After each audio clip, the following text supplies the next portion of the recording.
Dear students, कैसे आप लोग। Welcome back to my channel SK maths academy. तो इससे पहले वाले लेक्चर में हमने बीए बीएससी की क्लासेस स्टार्ट करी थी, जिसमें हमने एग्जैक्ट डिफरेंशियल इक्वेशन का टॉपिक स्टार्ट करा था। उसमें हमने एक एग्जैक्ट डिफरेंशियल इक्वेशन को कैसे सोल्व करते हैं वो देखा था। तो आज के लेक्चर में हम एक नॉन एग्जैक्ट डिफरेंशियल इक्वेशन का सोल्यूशन देखेंगे कि हम एक नॉन एग्जैक्ट डिफरेंशियल इक्वेशन को कैसे सोल्व करते हैं। तो हमें इसमें इंटीग्रेटिंग फैक्टर की जरूरत पड़ती है, जिसको निकालने के कई अलग अलग मेथड है। तो आज का जो हमारा पहला मेथड है वो है बाय इंस्पेक्शन मेथड, और इंटीग्रेटिंग फैक्टर निकालने के बाद हम एक नॉन एग्जैक्ट डिफरेंशियल इक्वेशन को उससे मल्टीप्लाई कर देंगे, और उसके बाद उसका सोल्यूशन कैसे होता है वो देखेंगे। ठीक है, अभी हमने बीए बीएससी की क्लासेस स्टार्ट करी है, तो धीरे धीरे जितने भी बैचलर कोर्सेज होते हैं हम उसकी सारी क्लासेस स्टार्ट करेंगे रिलेटेड टू मैथ्स। तो ज्यादा टाइम ना लेते हुए स्टार्ट करें।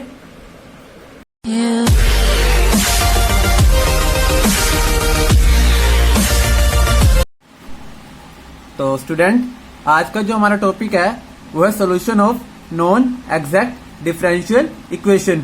इससे पहले वाले लेक्चर में हमने क्या निकाला था, एग्जैक्ट डिफरेंशियल इक्वेशन का सॉल्यूशन। अब की बार जो हमारी डिफरेंशियल इक्वेशन है वो एग्जैक्ट ना होकर नॉन एग्जैक्ट है। तो नॉन एग्जैक्ट डिफरेंशियल इक्वेशन को सोल्व करने के कई मेथड होते हैं। उससे पहले हमें क्या पढ़ना पड़ता है, इंटीग्रेटिंग फैक्टर। और जो हमारे कई सारे मेथड है वो इंटीग्रेटिंग फैक्टर को निकालने के कई सारे मेथड है, जिसकी वजह से जो नॉन एग्जैक्ट डिफरेंशियल इक्वेशन होती है वो क्या हो जाती है, एग्जैक्ट। और एग्जैक्ट डिफरेंशियल इक्वेशन को सोल्व करना हमें आता है। इससे पहले वाले लेक्चर में हमने यही सीखा था। अब इंटीग्रेटिंग फैक्टर को निकालने के लिए जो हमारा पहला मेथड है वो है bye inspection method. Bye inspection method. और इंस्पेक्शन मेथड पढ़ने से पहले हमें पढ़ना पड़ेगा कि डायरेक्ट इंटीग्रेबल फंक्शन क्या होता है। अब डायरेक्ट इंटीग्रेबल फंक्शन क्या होता है, जिसका इंटीग्रेशन डायरेक्ट करा जा सके। जैसे x है, x का अगर इंटीग्रेशन में x के रिस्पेक्ट में कर रहा हूं तो डायरेक्ट इसका इंटीग्रेशन हमें पता है ना कितना, x स्क्वायर बाय 2। अगर आपसे ये पूछ लिया जाए x क्यूब का इंटीग्रेशन कितना है, तो आप बता सकते हो कि x की पावर 4/4। इसका डायरेक्ट इंटीग्रेशन करा जा सकता है। अगर ये पूछ लिया जाए कि dx का इंटीग्रेशन कितना होगा, 1 का इंटीग्रेशन कितना होता है x, या फिर यूं कहा जाए जो d और इंटीग्रेशन का साइन होता है वो आपस में क्या होते हैं, अपोजिट। जो d का साइन होता है वो डेरिवेटिव का होता है, और ये किसका साइन होता है, इंटीग्रेशन का। ये दोनों आपस में अपोजिट होते हैं, तो कैंसिल आउट होकर सिर्फ x बच जाता है। ठीक है, तो इस तरीके की जो हमारे इंटीग्रेबल फंक्शन होते हैं वो कैसे होते हैं, डायरेक्ट इंटीग्रेबल फंक्शन। अब मैं कुछ और फंक्शन देता हूँ आप लोगों को। उससे पहले मैं ये बता देता हूँ कि नॉन डायरेक्ट इंटीग्रेबल फंक्शन कौन से होते हैं जो इंटीग्रेबल नहीं होते। जैसे मान लो x है और इसका इंटीग्रेशन हम y के रिस्पेक्ट में कर रहे हैं। क्या ये इंटीग्रेशन पॉसिबल है? पॉसिबल ही नहीं है, क्योंकि ये वेरिएबल अलग है और ये वेरिएबल अलग है। दोनों वेरिएबल सेम होने चाहिए तभी इंटीग्रेशन पॉसिबल है। हाँ, अगर हम ये कह दें कि x कोई वेरिएबल ना होके कांस्टेंट है तो इसका इंटीग्रेशन पॉसिबल हो जाएगा, क्योंकि वेरिएबल है तो क्या इंटीग्रेशन आ जाएगा उसका, सॉरी, अगर x कांस्टेंट है तो क्या इंटीग्रेशन आ जाएगा उसका, xy। क्योंकि अगर कांस्टेंट है तो x को हम बाहर निकाल सकते हैं, सिर्फ dy का इंटीग्रेशन करना है, और 1 का इंटीग्रेशन y होगा, x कांस्टेंट है, xy आ जाएगा। अगर यू कह दिया जाए कि x भी वेरिएबल है y भी वेरिएबल है, तो इसका इंटीग्रेशन पॉसिबल है ही नहीं, क्योंकि ये वेरिएबल अलग है और ये वेरिएबल अलग है। तो ऐसे फंक्शन कैसे होते हैं, ये नॉन इंटीग्रेबल फंक्शन। ठीक है, अब मैं आप लोगों को कुछ फंक्शन और देता हूं। अब जैसे ये दे रखा है x dy plus y dx। अब आप कहोगे यहाँ पर x है और यहाँ पे y है, तो ये तो इंटीग्रेबल नहीं है। बट आप इसको ध्यान से देखो, क्या ये डेरिवेटिव ऑफ एक्स वाई नहीं है, प्रोडक्ट रूल यानी u इंटू वी रूल। आप इसको खोल के देखो तो क्या आएगा यहाँ पे, first as it is x, second का डेरिवेटिव, अब plus second as it is first का डेरिवेटिव। तो ये क्या आ गया, x dy plus y dx, यही तो आ गया। तो हम इसको ऐसे लिख सकते हैं। अब यहाँ पे देखो, अगर इसका इंटीग्रेशन करूं तो क्या आएगा, इसका इंटीग्रेशन, ये d से इंटीग्रेशन कैंसिल होके एक्स वाई आएगा, तो मतलब ये डायरेक्ट इंटीग्रेबल फंक्शन है ना। तो इसी तरीके से जो ये है, आप इसको ध्यान से देखो, ये डिवाइड रूल है डिफरेंशिएशन का, D of X by Y, नीचे वाले का square, Y as it is, X का derivative minus X as it is Y का डेरिवेटिव, यही होता है। अब इसका मैं इंटीग्रेशन करूं तो इंटीग्रेशन से डेरिवेटिव का साइन कैंसिल होगा, एक्स बाय वाई आएगा, तो ये भी डायरेक्ट इंटीग्रेबल फंक्शन है। अब यहां पे देखो ये क्या है, d of y by x, तो ये भी क्या है, डायरेक्ट इंटीग्रेबल फंक्शन। जो कोई भी डायरेक्ट इंटीग्रेबल फंक्शन हो तो वहां पे कौन सा मेथड लगता है, बाय इंस्पेक्शन मेथड। ठीक है,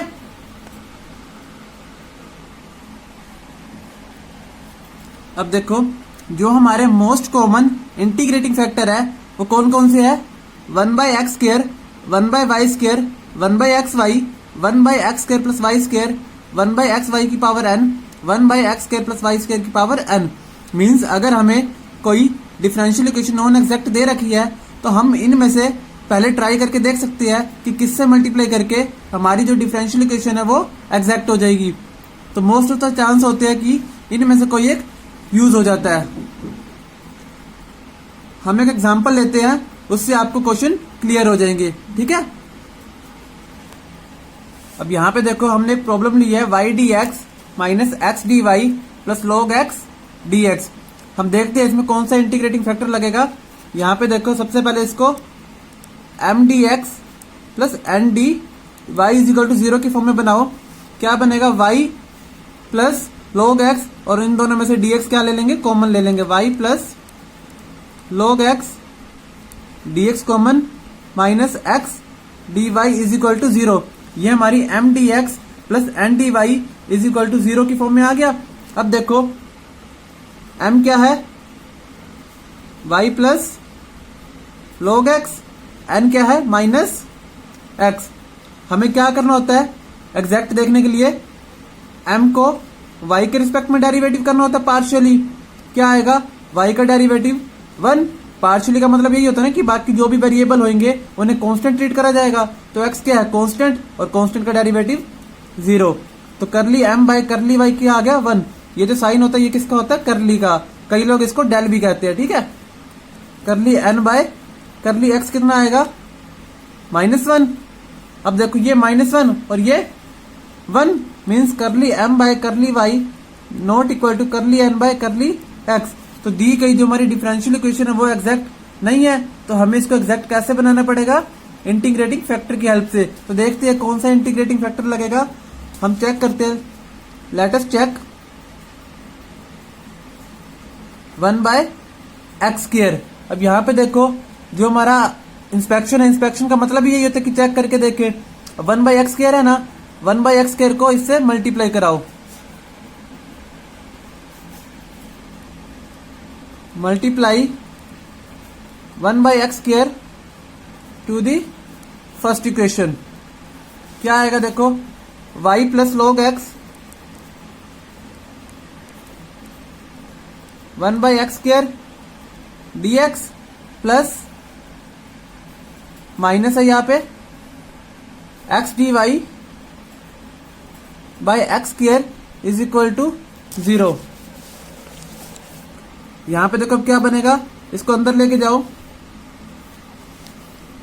y by x² plus log x by x² dx। यहां पे क्या होगा, एक x कट जाएगा, dy by x is equal to 0।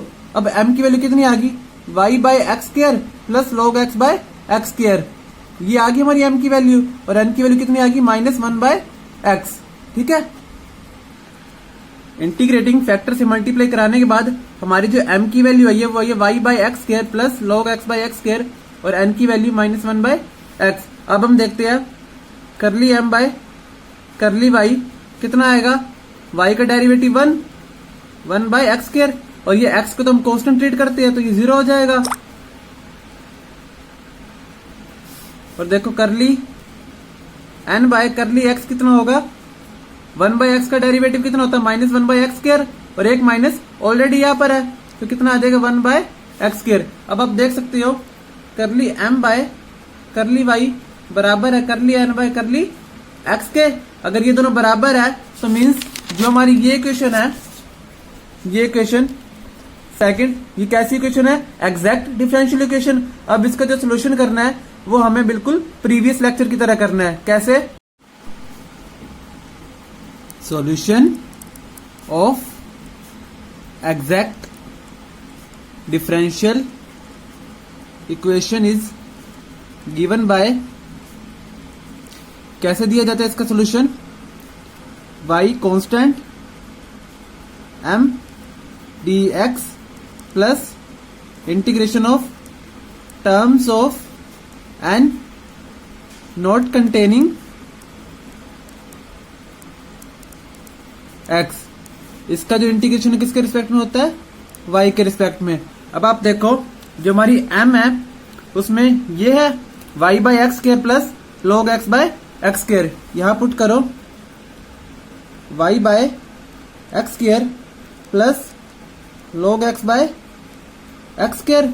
इसका जो इंटीग्रेशन है किसके रिस्पेक्ट में होगा, x के रिस्पेक्ट में, जिसमें हमें y को क्या करना है, कांस्टेंट ट्रीट करना है। ठीक है। अब जो n है हमें n में वो टर्म लेनी है जिसमें x ना हो। अब यहाँ पे देखो जो n है वो क्या है, -1 बाय एक्स।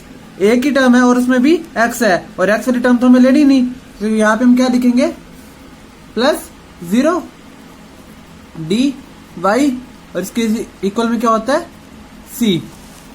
तो क्या आ जाएगा हमारा y constant y by x square plus log x by x square, इस पूरे का इंटीग्रेशन x के रिस्पेक्ट में is equal to c। Zero का इंटीग्रेशन भी कोई ना कोई कांस्टेंट आएगा, उसको हमने इसी में इन्वॉल्व कर दिया। अब हमें सिर्फ इसका इंटीग्रेशन करना है। कैसे करेंगे, 1 बाई एक्स स्क्वायर का इंटीग्रेशन कितना होता है, -1 बाई एक्स, और y तो कांस्टेंट है तो क्या आ जाएगा, -y बाय एक्स। और इसका इंटीग्रेशन कैसे होगा, log x by x square का बाय पार्ट से। ये हमारा फर्स्ट फंक्शन होगा, ये हमारा सेकंड फंक्शन होगा आइलेट रूल से। अब क्या आएगा, -y by x plus first as it is, और 1 बाय एक्स करके इंटीग्रेशन क्या होता है, -1 by x minus log x का डेरिवेटिव 1 बाय एक्स, और 1 बाय एक्स करके इंटीग्रेशन -1 बाय एक्स, और इस पूरे का दोबारा से इंटीग्रेशन होता है। आपने 12th क्लास में पढ़ रखा होगा ये by parts. -y by x plus ये कितना आएगा, प्लस माइनस माइनस हो जाएगा यहाँ पे, minus log x by x, और ये भी क्या हो गया, minus minus plus 1 by x square का इंटीग्रेशन, इन दोनों को कंबाइन कर दे इज इक्वल टू c। यहाँ पे कितना आएगा, -y by x minus log x by x, और 1 बाय एक्स का इंटीग्रेशन कितना होता है, -1 by x is equal to c। अब इस पूरे का एलसीएम लो कितना आएगा, नीचे x आ जाएगा, यहाँ पे क्या आएगा, -y minus log x -1 is equal to c। x को उधर भेजो, कितना आएगा, -y minus log x -1 is equal to cx। ये सारी टर्म्स नेगेटिव है, सबको दूसरी तरफ ले जाओ, बस ये सिंप्लीफिकेशन है और कुछ भी नहीं है। cx plus y plus log x plus 1 is equal to 0। तो ये जो हमारा सोल्यूशन आया है ये क्या आ गया, दी गई नॉन एग्जैक्ट डिफरेंशियल इक्वेशन का सोल्यूशन आ गया है। नॉन एग्जैक्ट डिफरेंशियल इक्वेशन का मतलब है उसको हमने पहले इंटीग्रेटिंग फैक्टर यानी 1 बाई एक्स स्क्वायर से मल्टीप्लाई करा के एग्जैक्ट बनाया और फिर उसका सोल्यूशन निकाला। ये हमें शुरू में नॉन एग्जैक्ट डिफरेंशियल इक्वेशन दे रखी थी, देखो इक्वल भी नहीं आया, फिर हमने इंटीग्रेटिंग फैक्टर 1 बाई एक्स से मल्टीप्लाई कराई, जिसकी वजह से जो हमारी डिफरेंशियल इक्वेशन थी वो क्या होगी, एग्जैक्ट होगी। एग्जैक्ट होने से हमारा जो curly m by curly y is equal to curly n by curly x आ गया। उसके बाद एग्जैक्ट डिफरेंशियल इक्वेशन हो तो उसका सोल्यूशन कैसे मिलता है, इस तरीके से। ये हमने अपने प्रीवियस लेक्चर में कर रखा है। तो इस तरीके का कोई भी क्वेश्चन आए तो कैसे करना है, आपको बाय इंस्पेक्शन से इंटीग्रेटिंग फैक्टर मानना पड़ेगा। आपको एक दो ट्राई करके देखने पड़ेंगे, उन्हीं में से कोई ना कोई निकल जाता है। जो मैंने आपको ये बताया ना मोस्ट कॉमन इंटीग्रेटिंग फैक्टर, इन्हीं में से कोई ना कोई आ जाता है। ये 1 बाई एक्स वाई की पावर n का क्या मतलब है, मतलब इंटीग्रेटिंग फैक्टर एक्स वाई भी हो सकता है, इंटीग्रेटिंग फैक्टर एक्स वाई पूरे का स्क्वायर भी हो सकता है, इंटीग्रेटिंग एक्स वाई क्यूब भी हो सकता है। ये n कोई जर्नल है। सेम इसका मतलब यही है, 1 by x square plus y square भी इंटीग्रेटिंग फैक्टर हो सकता है, 1 by x square plus y square का होल स्क्वायर भी इंटीग्रेटिंग फैक्टर हो सकता है, क्यूब भी हो सकता है और अप टू nth पावर तक हो सकता है। ठीक है, तो कोई भी नॉन एग्जैक्ट डिफरेंशियल इक्वेशन होगी तो आपको उसे कैसे सोल्व करना है, इंटीग्रेटिंग फैक्टर से मल्टीप्लाई करके। अब इंटीग्रेटिंग फैक्टर